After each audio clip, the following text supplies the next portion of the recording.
வாங்க, autism ADHD இருக்கிற குழந்தைங்களோட பயங்கள பத்தி நம்ம சுலபமா புரிஞ்சுக்கலாம். உங்க குழந்தை லிஃப்ட் இல்லனா எஸ்கலேட்டர்ல போக பயப்படுறாங்களா?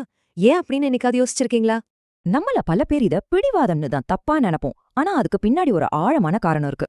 அவங்க நம்மள கஷ்டப்படுத்துறாங்கன்னு நினைக்காம, அவங்க உண்மையிலே கஷ்டப்படுறாங்கன்னு நம்ம புரிஞ்சுக்கணும்.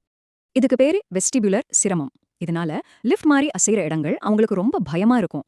லிஃப்ட் கிட்ட போக மறுக்கிறது, பயந்துட்டு உங்களை இறுக்கமா கட்டிப்பிடிக்கிறது, இதெல்லாம் அந்த பாதுகாப்பின்மை உணர்வால தான். ஆனா ஒரு நல்ல விஷயம் என்னன்னா, அவங்களுக்கு நாம உதவி செய்ய முடியும். அவங்கள பாதுகாப்பா உணர வைக்கலாம். தினமும் இந்த மாதிரி சின்ன சின்ன ஆக்டிவிட்டீஸ் செஞ்சா அவங்களோட சென்சரி சிஸ்டம் ரெகுலேட் ஆகும். ஒண்ணே ஞாபகம் வச்சுக்கோங்க, குழந்தைய எப்பவும் கட்டாயப்படுத்தவே கூடாது. அது பயத்தை அதிகமாக்கிடும். பயப்படுற அந்த நேரத்துல குழந்தையை இறுக்கமா கட்டிப்பிடிங்க. அது அவங்களுக்கு ஒரு பெரிய தைரியத்தை கொடுக்கும். தினமும் மசாஜ் செய்யறதும் சேர்ந்து மூச்சு பயிற்சி பண்றதும் அவங்கள அமைதியா வச்சுக்க ரொம்ப உதவும். சோ இது வெறும் பயமோ பிடிவாதமோ இல்ல, இது அவங்களுக்கு நம்மளோட ஆதரவு தேவைங்கிறதோட ஒரு அறிகுறி. நம்மளோட புரிதலும் தொடர்ச்சியான உதவியும் இருந்தா குழந்தைங்க கொஞ்சம் கொஞ்சமா நம்பிக்கையை வளர்த்துக்குவாங்க. நம்ம குழந்தைங்களோட இந்த மாதிரி உணர்ச்சி தேவைகளை புரிஞ்சுக்கிற ஒரு உலகத்தை நம்ம எப்படி உருவாக்கலாம்?